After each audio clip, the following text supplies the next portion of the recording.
Pesala!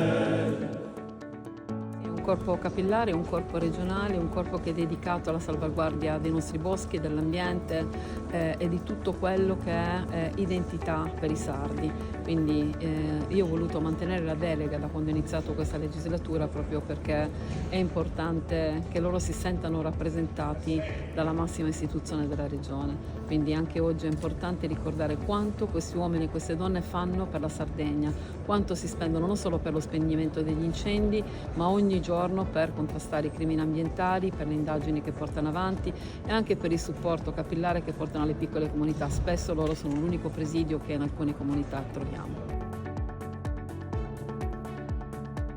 Il vostro lavoro significa dimostrare che servire alla Sardegna è prendersi cura della sua terra, dei suoi boschi, delle sue montagne e del futuro delle nostre comunità.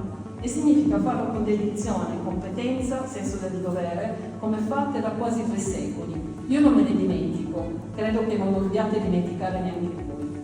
A nome della Regione e di tutti i cittadini sardi vi ringrazio per ciò che avete fatto, per ciò che fate ogni giorno e per ciò che continuerete a fare. Col vostro impegno la Sardegna è più sicura, consapevole e più viva. Viva la Sardegna, viva il Corpo Forestale!